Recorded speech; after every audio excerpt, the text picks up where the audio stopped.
evening, friends, and welcome to another Spare on Target. Spare on Target can be heard every other Wednesday night from 8 until 9 p.m. here on Radio Belize. The number to call to share your views and comments about the very important issues raised is 75623.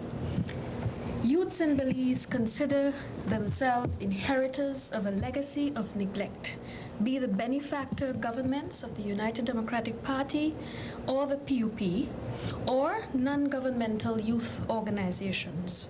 Tonight's Spare on Target takes a look at the plight of this most disadvantaged group of Belizeans. Here in studio tonight with me to get this discussion going are, on my far left, David Thomas, a Belizean American studying at UCLA. On my immediate left, Sylvia Sampson, a youth activist.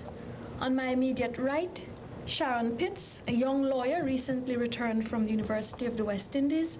And on my far right, Ada Menzies. Ada, Sharon, Sylvia, David, welcome to Spare on Target. Thank you. Thank you. You know, as I said in my introduction, youths in Belize consider themselves inheritors of a legacy of neglect. And I'd like to get this discussion going by perhaps seeing if we can hear from you what you see the situation of youths in Belize as being presently. Anybody can feel free to start.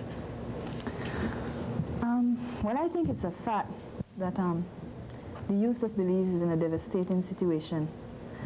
And I think this is no overnight occurrence. It's a situation that has been building up for some time. But somewhere along the road, no? Like something has been left out. You hear of so many organizations working for youth, so many youth programs, so many money being invested in youth as such, but for some reason or the other, they're not satisfying the needs of the youth. But the question is, has anyone ever stopped to think about this? Some of our educators have failed to realize that there is no one solution to this situation.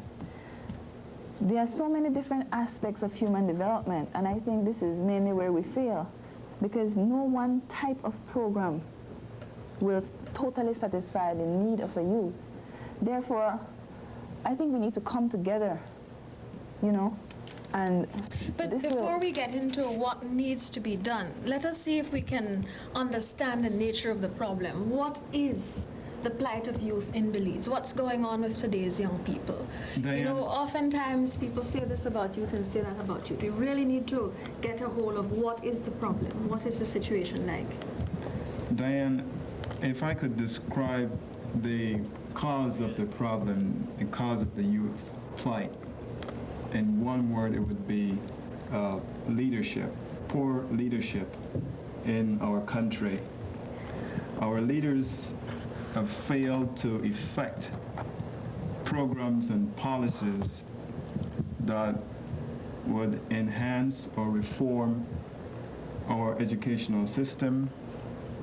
It's largely the educational system, but it also affects our legal system and to some extent our cultural awareness. Now, if we focus more on the educational aspect, we will see that the youth did not, or the educational system did not provide the necessary skills and training for the youths to successfully enter into the labor force. As a result, the youths have become disenchanted with the system. They are frustrated, and they look to other alternatives source for providing the basic necessities of their livelihood. They have turned to emigration to the U.S. They have turned to crime, drugs, and I may add that this is one of the menacing problems in Belize today, the drug problem. If we are to find solutions, these are the things that we have to look to. Sylvia, you have been actively involved with youth, as a youth yourself. You've been actively involved in youth organizations for quite a number of years. Perhaps you can talk about your own experience as a young person. From my experience, from what I've gathered so far, if you look at the educational system, it doesn't give us a chance to, we're not encouraged to voice our opinions on a lot of issues. What goes on in the classroom stays on that subject. It doesn't give us a chance to voice our opinions, to see how we feel about certain things in a classroom situation. And I think that would help a great deal when it comes to different issues, different topics. But what is happening? I mean, let's put the cards on the table. What is happening with youths in Belize? I think this is what we need to get at, right? We can talk about the fact that there is a leadership crisis, which I agree with you on, but what's going on, you know? If I may venture at this point to give what I might think, might say is the situation or the concept that most people have of youths out there is that basically youths are youths of today, Belizean youth. The Belizean youth is given to adopting easily or assimilating subcultures such as the drug subculture. There's a seeming dependency and affinity for things which are of foreign cultures, namely American products. It goes further.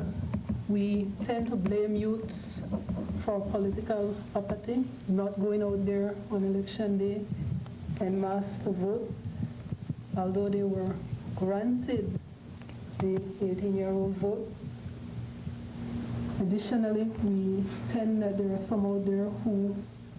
to believe, I should say, that there are some out there who are lazy and will not avail themselves of certain facilities by way of education. For example, we might say that it's very easy for youth to get into school, and we preach to them about things like deferred gratification, putting off getting a tennis shoe, going to school instead having school fees paid, and then yet, when our youths graduate, we do not afford them with a wide enough range of options to make alternative choices. By way of conception of youths again, I would say that basically, as Belizeans, we have somewhat disregarded them in the sense that I believe we have tended to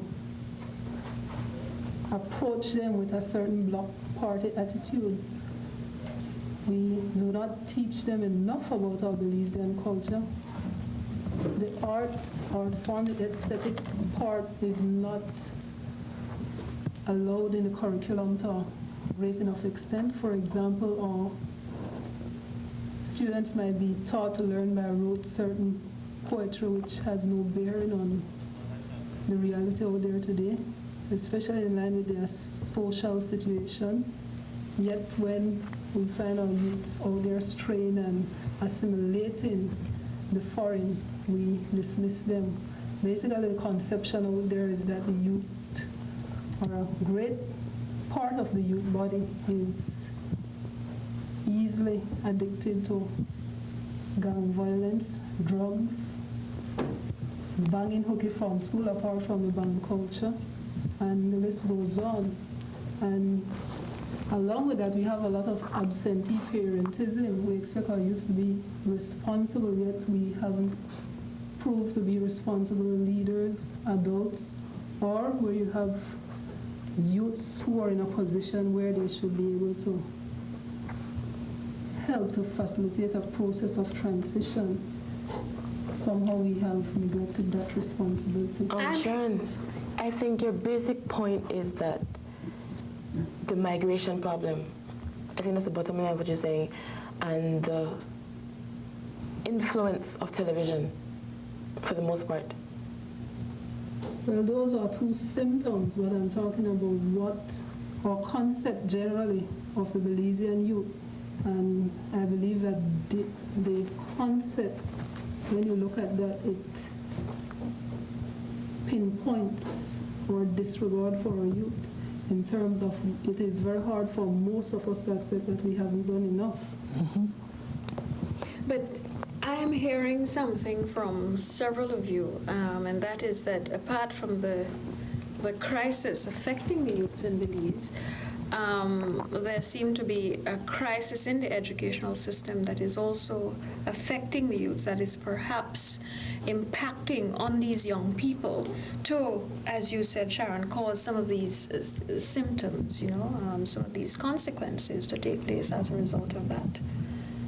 So maybe we can shift to looking at this educational system, or not necessarily education in the sense of only the classroom, but the fact that we gather information and knowledge from different institutions, not just the classroom, the church, the family, and the media, and all these various institutions that we learn from, as we're growing up.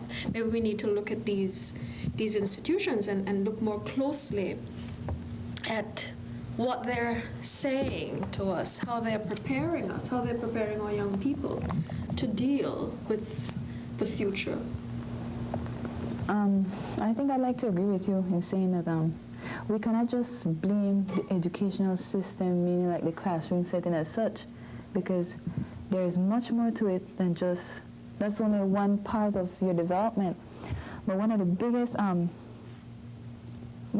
problems we face is a lack of positive role models, because take culture, for example. We have never really been taught what our culture really is, So everybody go about with their own different, ideas of culture. And growing up in a home, you see your parents do certain things. There had always been this barrier between parent and child, Very few homes you find that there is that free rap session between parent and child. And this is a very important thing for development of a child. And it doesn't just start from adolescent years. It starts from, way down there. So I think I don't want to say ancestors, but the generation before us, they have failed in some ways.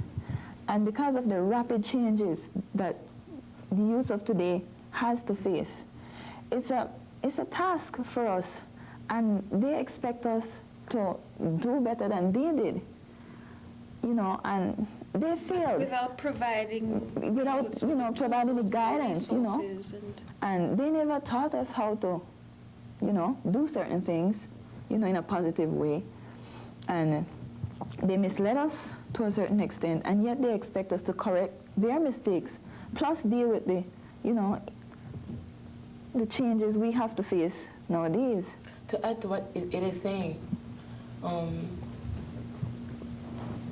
today Belize's youth face this gang situation, the drugs in the streets, all the peer pressure involved. Before this time, they didn't have to go through that. Or it was not as intense as it is now. So that's all I have to say adding to what Ada just said.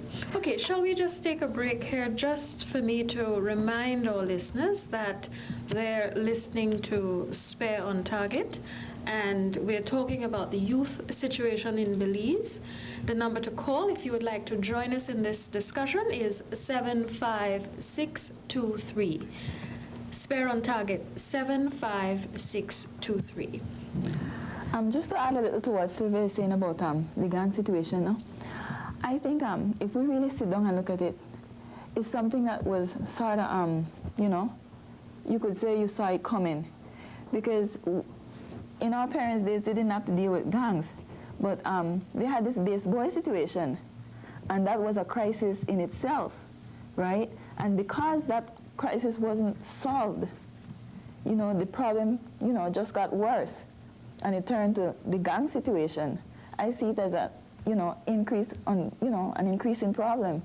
And if you don't take care of it in the earlier stages, then it gets worse.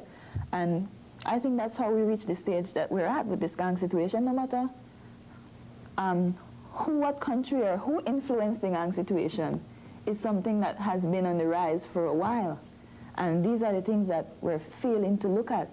We want to believe that our youths just got bad overnight and they just decide to, you know, get in gangs and shoot each other. You know, I think we have the wrong concept of this whole thing. I believe, interestingly, you touched on the role of the media in education, a role which is overlooked to a large extent.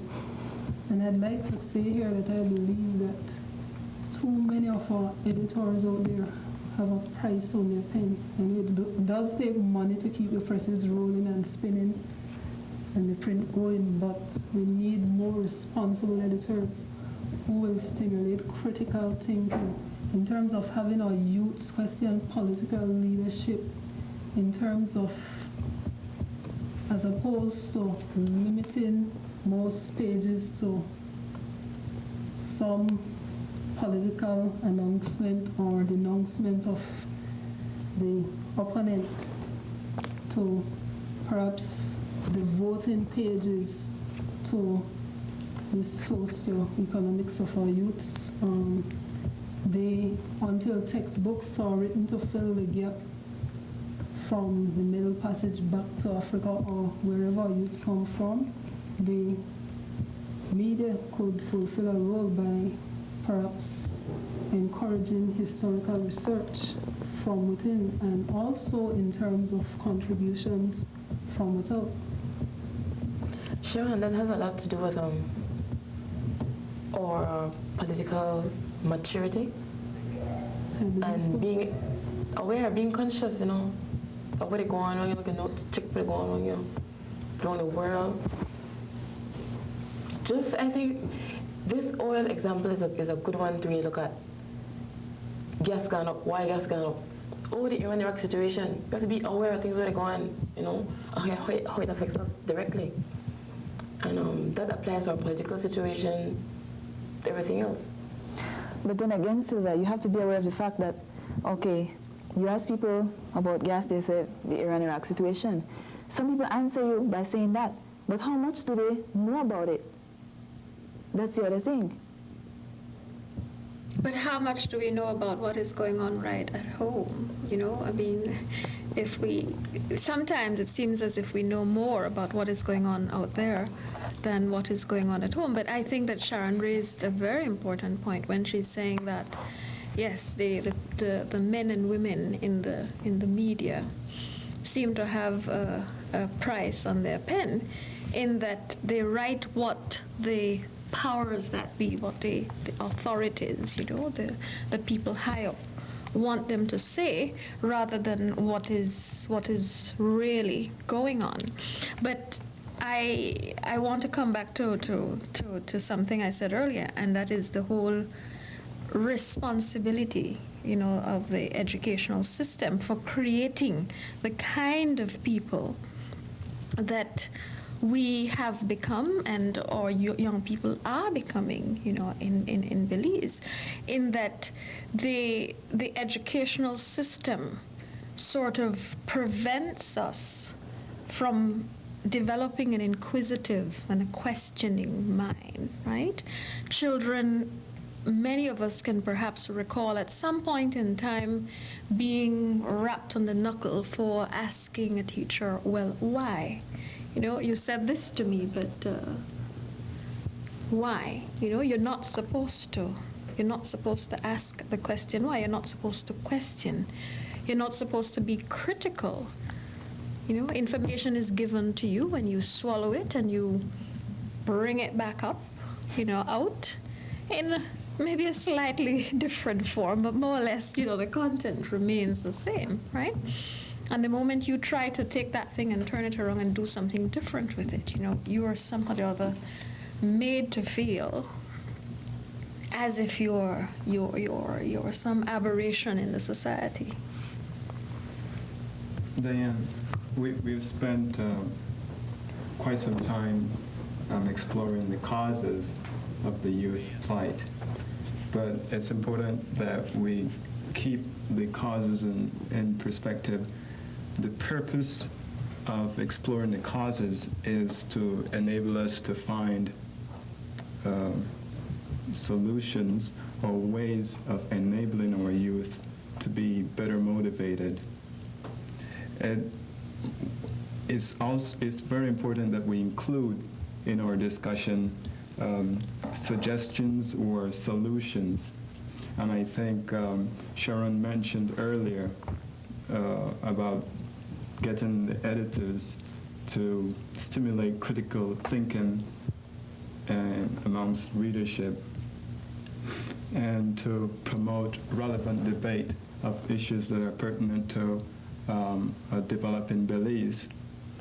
It's very easy for us to sit here and discuss this and assume that we're exempt from this problem. In my introduction, I mentioned... Who makes that assumption? Well, it's almost as though just by discussing it that we exempt ourselves from it. In my introduction, I mentioned that we have a leadership problem, and it's almost as though the implication in that is that it's only the leadership in the party and the government that are responsible for the youth plight. But I'd like to go further than that. I'd like to go to the educators, the leaders in the business community, the cultural workers or cultural artists. I want to go down to the level of the family parents and the heads of household. In other words, when I say that there's a leadership problem, it's an indictment of every man, woman, and child in this country of Belize. Now, I think it's important, like I said, to offer solutions. I want, before we leave here this evening, for us to call out some solutions, call out people who are in responsible places in our country to offer some solutions. And well, I always believe that public fora of this nature are quite instructive and very necessary. But until our sociologists or those of us who come to these are prepared to go to the bases, rub elbows with the base boys, appreciate that the level of thinking at the base is very high, until before formulating policies which will touch on Belizean youth, of which they might form a critical majority. We consult with them, we talk with them, then we get back into the offices. Until we do that, all that we do before might just remain rhetoric or cliche. And I believe having come together at such a forum, or at such fora, having made such a discussion open to the public, then to a certain extent, each of us has an individual civic responsibility. So meet with people out there. I'm very disappointed tonight, but I'm grateful for the four of you who are here with me tonight. I have to tell you, all listeners out there, that at the appointed hour, a few people who had agreed to be guests on the show dropped out. So at the appointed hour, we had to scramble to find some new people. And one of the people that we wanted on this show was a representative from the ministry that has responsibility for youth, because the government of Belize is in the process of developing Youth policy. national 5-year development plan, and within that plan, what is being developed also is a 5-year youth development plan. And so we wanted to hear from them what kind of ideas, what kinds of plans they have for the youths out there. And they said yes, and then without any reason, yesterday evening, very late, they called to say that they could no longer participate in this forum. And I'm very disappointed, because I think that we have reached the stage in our development in this country whereby we have to put the issues on the table and have the people that the issues are affecting, have them participate in the making, right, of those plans, have them look at what is being developed for them, torn apart, put back together, but coming up with something that is dealing with the real needs as the people who are being affected, sees, how they see it, right? Mm-hmm. So I'm very disappointed, but all the same, we need to look at, apart from coming up with this, looking at solutions that we can try, we also need to look at what is being done, if anything.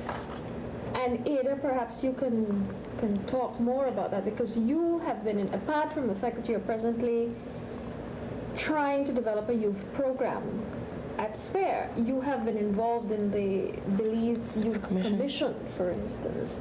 And maybe you can talk about what is being done there, if anything is being done there. I must say, that I don't really want to point any fingers, but somebody has to take responsibility.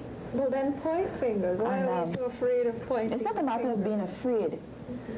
But before I get into that, going back to Sharon's point, I strongly agree with Sharon, because I think this is where most of us and these organizations and the government are failing, because every year you hear somebody's doing, setting up this big plan for youth and a whole big show about it, but they don't take the time out to contact the youth and find out, is this what you really want? Therefore these programs don't work. Last year, SPARE conducted this youth survey. It's a random sample. And the target was 300 youth, and it was basically dealing with urban youth. 300 youths in the Belize City area. Mm-hmm. And a lot of things were pointed out in that survey. And maybe you can share some of those things with us then. In my experience of pointing out some of these things, to my surprise, a lot of people strongly disagreed with some of the things that came out of the survey. But I can't understand why they strongly disagreed. Well, what were those things that were coming out that people were disagreeing with? For example, here, I have out of a sample of 280, the number of unemployment was 119. That might seem like, oh, that's just about half or less than half. But that's where it starts. I think it's, a large scale enough. And for the educational level, you find that the majority only reach secondary education. I mean, is this enough? But then again, how much of us can afford more than that, right? And these are some of the things that the government should be looking at, right? Also on the average level of income. I mean, $100 a week was the average level of income. I mean, how can you run a home on $100 a week? And I'm talking about young people who have responsibilities, because we know that there's no doubt that we have a big teenage pregnancy problem. And you find a lot of homes that you find like 4 or 5, right up to 10 persons in that home. And you find that the young people in that home have to work and bring in money. And it's a burden on that young person, because that person has not fully developed, their self. And that's a burden that they're not really prepared for. Therefore, you know, you're affecting youth in more than one area, right? When it came to educational level, this survey points out that the university level, out of a sample of 280, only 2 young persons had university education. As for sixth form education, 27, you know. I think these figures are sad. Secondary education, 131. Primary education, 57. Yep. I mean, this says a lot. How many of our youths don't finish primary school? And the first thing, we tend to be very judgmental. Oh, they're bad, they don't, you know, they don't really want to stay in a school. How many of us question why these youths drop out? Many of them don't even have books to go to school. Many of them live with grandparents. I mean, you can't expect grandparents to cope with the energies of youths today. Many of them have to quit school and go to work to marry the grandparents. You know, we all question these things. Yet we're so proud of our literacy rate. 90% literacy, Belize, the highest in this region. And that all depends on what literacy really means to us, you know? Well, 90% actually means that we can write our names. That is the real fact, really means, you know. But yeah, when you talk about literacy, you're not only talking about being able to read and write, because I can sit here and I can look at what is written on this piece of paper and just read it off for you, because the words are familiar to me, right? I understand the way words are put together to create certain sounds for me to be able to read it. And I can write and copy what I read, but literacy is more than that. Literacy is being able, to my mind, to understand and question, right, what you're reading, question what you are hearing, being a more critical thinker than many of us in Belize, you know, are able to do. So if you want to talk about literacy, if you want to talk about real literacy, you know, I think that, you know, that figure could quite easily be chopped in half without having any facts to support that. You know, we can definitely chop that 90% up if we're talking about how many people in Belize are really able to read and write and understand and critically analyze the things that they're reading or hearing out there. And to go a little further now, one of the big problems I personally face with government people is that they sit up there and just drive up these gorgeous, enormous plans, right? And then send it down to us and expect us to deeply appreciate it and, you know, do so much with it. But the thing is, they don't really support you in the way they should. Well, let me share something with you that I have here. This is supposed to be the budget, the youth development program for 1990-91, no? A youth exchange program in July, August, Youth Week in August, Caribbean Youth Day, skills training program for unattached youth. This has been postponed. Leadership and management training, national workshops, one in each district, with a budget of about, what is that, about $30,000, you know? I mean, the youths of this country make up about 50% of the population. More than 50. Well, 50 is a conservative estimate, depending on what figures you're using, whether you're saying youth is from age 1 right up to age 30, right? But let's say about 50% of the people in this country, a budget of about $30,000, less than $50,000. I think it's less than that. Being put aside for this most important group in our society. Allow me to add, I happened to have a look at the proposed budget for this financial year. Albeit an increase of about $100,000 was made on the previous budget, it seems to my mind that about $700,000 was the total which was seen fit to budget to what is supposed to be our #1 natural resource. I think it's time for our leaders out there, our interest groups, to put their money where their mouth is. It's either bananas or youths, and we can spend maybe a little bit less on one or the other to improve the next. I'd like to just remind our listeners that we're listening to Spare on Target, and the number to call is 75623 if you have a desire to join in on discussion about the youth situation in Belize. The people in studio with me tonight are Ada Menzies, who is the coordinator of SPARE's youth program, a very recently started program. Sharon Pitts, who is a young Belizean lawyer, Sylvia Sampson, a youth activist, and David Thomas, a Belizean studying at the University of California in LA.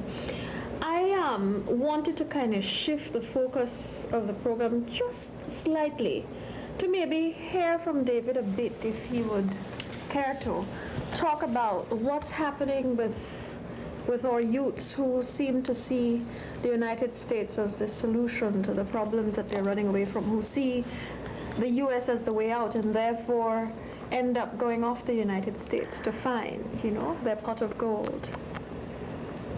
Well, Diane, one way of describing the emigration of youth or Belizean youth living in the United States would probably be pitiful for those, especially those who don't have a skill to offer the job market in the U.S. It's frightening to think that the youth living here can just emigrate to the United States and cash in on the dollars that are flying around there. It's an illusion. That's not the case. You have to have a skill to successfully enter into the job market there. To find any kind of success in the U.S., you must have a skill, or you must prepare yourself in the institutions there and meet their standard of qualification. I would like to just send that cautious note to this youth who are looking forward to going to the United States to look for this dream, to bear in mind that it's much more difficult there than it is here. It's not as easy as getting a plane ticket to go to Los Angeles or New York or Chicago. It's not as easy as that. The transition is very difficult. They must be prepared to go to school or to have marketable skills.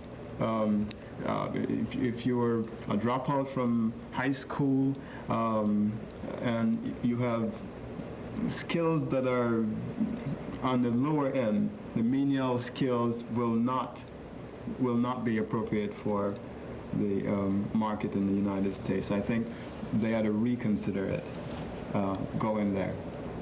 There are those, of course, who are taking advantage of the many opportunities that are available in the United States.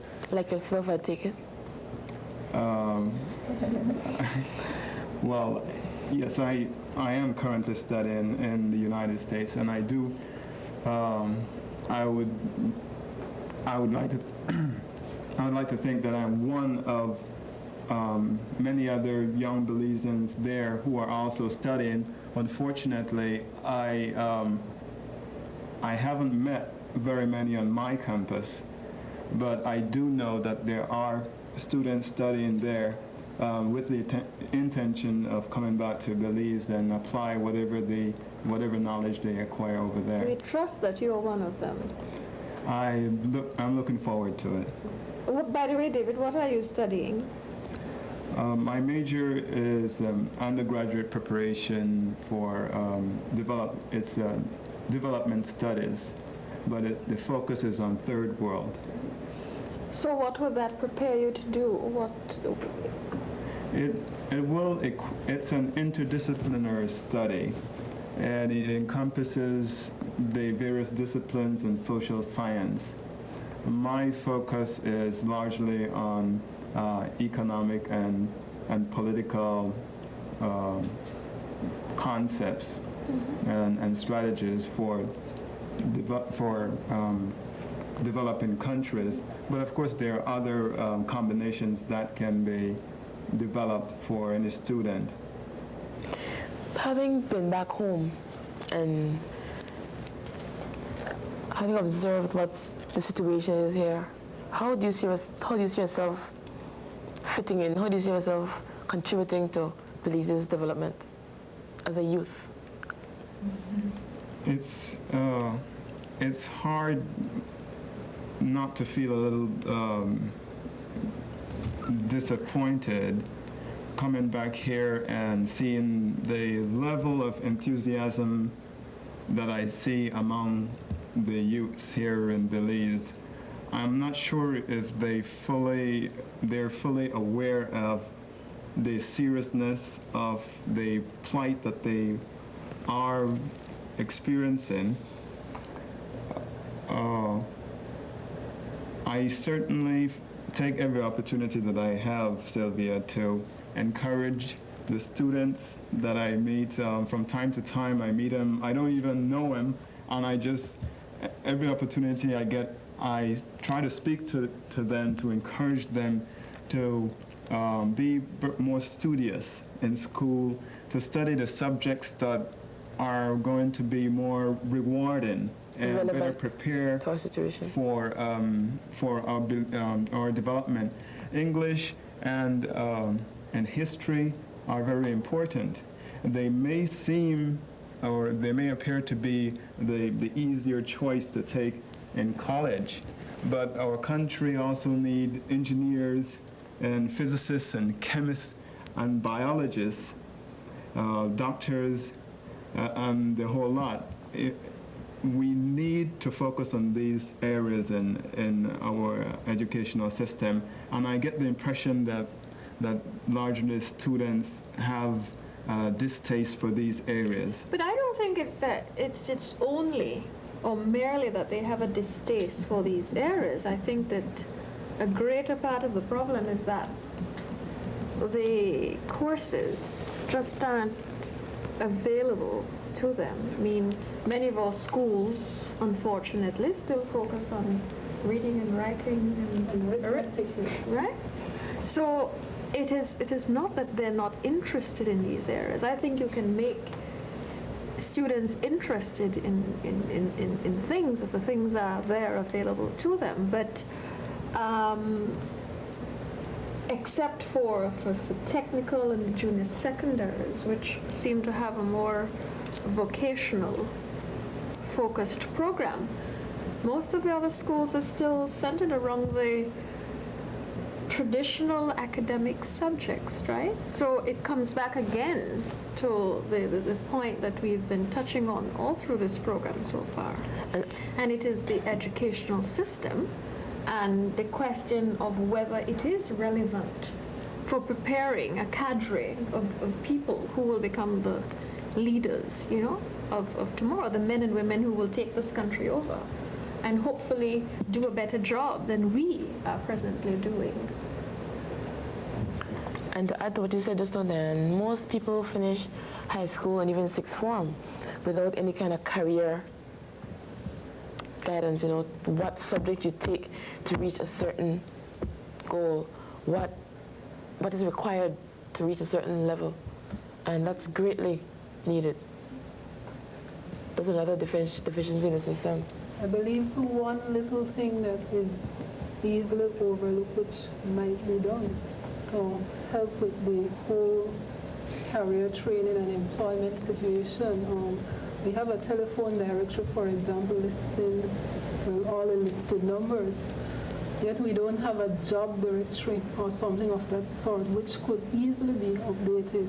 With respect to scholarships, we are told people have equal access, or that if you prepare, they're out there and it will happen on them if you don't win the open scholarship. Yet there is no, to my mind, or at least I'm ignorant of any listing of scholarships available at, for example, the National Library Service. I believe it's just a matter of getting a secretary with 1 day's typing effort to do this, apart from the necessary research which must precede it. This will not take much money.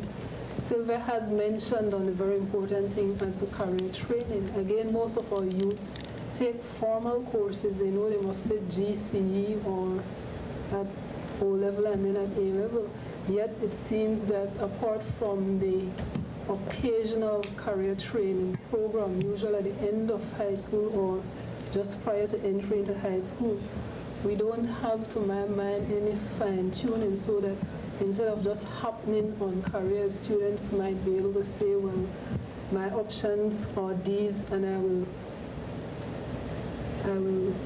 gear my studies to suit these. For example, apart from the formal training in school, most students are bright. We cannot blame youth for being bright. Most students would be willing, I do believe, to go there and sit that extra class on their own. Allow me to take this call, Sharon. Hello, caller, you're on the air. Yeah. I like the point that you make just now. And I think we should have more often, like what you said, you know, in construction work, plumbing, different things. And again, the next point I like to make, I see and believe that for we people, okay? Go ahead and say it how you want to say it. No worry about saying it in English at all. Go ahead. They just to go to a vocational school. People like they people tend to feel, you know, feel shame, feel this, or feel that. Yes. To go to a vocational school, right? And I think that's one of the best school right now. I wish more like get more interested in that, no? Right. Because I mean, Belize the one at third world. And we just to come up. And also we don't need the business and things. We need that, but make we start from the bottom. Exactly. You know, with the construction, Right. plumbing, different The farming. yeah. You know, I think I like the point.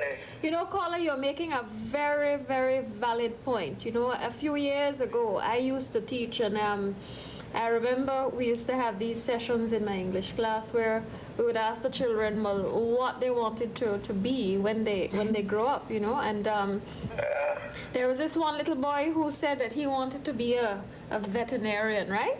And then some of the other boys in the class laughed. And so I said to them, I said, what are you laughing about, huh? I pointed to one boy in particular, and I said, well, what are you laughing about? And he said, well, he wants to be a veterinarian. I said, do you even know what the word means? And of course he didn't know what the word meant, but he just laughed, right? But you're right. The thing is, so another one who thought he was smarter, he said, well, I know what it is. I said, so what? What is it? He says, it's an animal doctor. He said, but who wants to be an animal doctor? Who wants to be dealing with animals, you know? So then we had to get into this discussion about why it is important for some people to want to become vets, you know, in the country. But it's, as you said, there seemed to be this shameness, you know, around some of these other types of activities, you know, some of the things that are so important for the development of the country.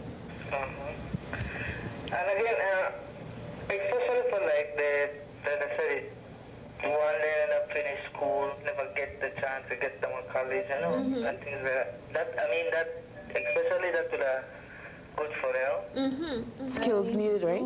I agree with you, caller. In addition, I'd like to praise again that worthy form of occupation, that of the apprenticeship system, not in terms of the slavery apprenticeship system, but for example, we have that man on Regent Street West, the tinsmith. Is there a youth there who is learning his trade? What about our shoemakers? Have they all died out? Do we only import shoes? We have all the leather from our cattle and so on. Do we export them or do we put them to use? We need skills, training and development along this line. It's critical. That's true, because me myself, I didn't get the opportunity to get an education. Everything out here that I could lay my hand on and I could see, could do, I just, I like this. If he could do it, I could do it. The way to go.